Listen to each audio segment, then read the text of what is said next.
Mampitombona ho aminareo hatrany ry havako ny fahasoavan'i Jesoa Kristy Tompontsika. Amen.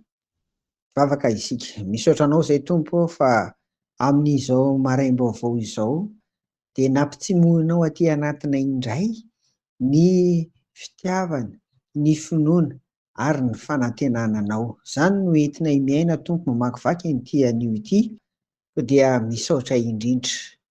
Anao ny tera, misaotra ny ajarin'ny voninahitra amin'ny anaran'i Jesoa. Amen.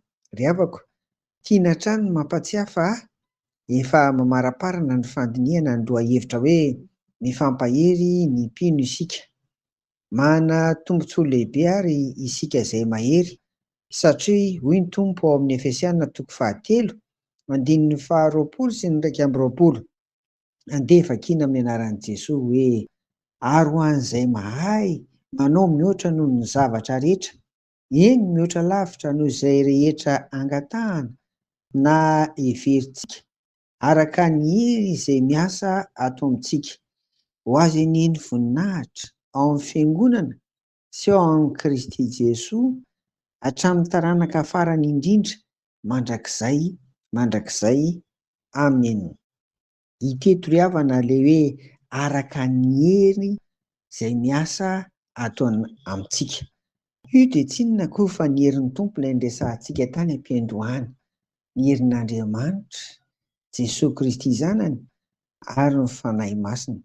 Rehefa miasa ao anatintsika izany izany hery izany dia izany no manome hery antsika. Dia anio izany misy tombontsoa lehibe omen'ny Tompo antsika izay mahery. Dia tsy inona koa izany fa ilay tapany voalohany hoe mahay manao mihoatra noho ny zavatra rehetra, eny mihoatra lavitra noho izay rehetra angatahintsika na heverintsika. Izany hoe zava-dehibe izany ny fiarahan'Andriamanitra miasa, fiarahan'ny Tompo miasa amintsika mpino ary indrindra ho amintsika izay mahery noho ny aminy. Dia tsy inona koa fa izany ny zavatra omeny antsika, eny mihoatra noho izay nangatahantsika azy. Ry havako, amin'izao tany fivahiniana izao, inona indray no tadiavintsika mihoatra noho izany?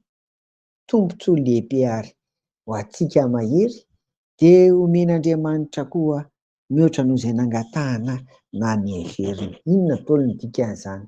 Izany koa dia milaza aloha fa isika dia tsy mahavita na inona na inona raha tsy eo ilay fitiavan'i Jesoa Kristy antsika, raha tsy eo ilay fitiavan'Andriamanitra antsika. Ary izany nanomezany antsika ry havana an'izany heverina sy nangatahana izany ary ataony mihoatra. Tombontsoa lehibe izany, tombontsoa lehibe ho an'ny mahery koa aoka hitoetra ho mahery mandrakariva amin'ny tompontsika, mandra-piavin'i Jesoa, andresy ny mafy, andresy ny sarotra, andresy ny izay manahirana rehetra. Dia ho an'Andriamanitra irery sy Jesoa Kristy ary ny fanahy masina ny voninahitra. Amen. Hivavaka ary sika. Dia misaotra anao izay fa vokatry ny fitiavanao anay ry Jesoa Kristy Tomponay no azahoanay an'izany tombontsoa lehibe izany, dia ny faherezana ary indrindra fanomezanao anay mihoatra noho izay heverinay sy nangatahanay ao aminao. Tompo, ankehitriny ary dia ampio izahay isan'andro mba hitoetra ho mahery mandrakariva ao aminao amin'ny anaran'i Jesoa. Amen. Ho aminareo hatrany ny fiadanan'i Jesoa ry havako. Amen.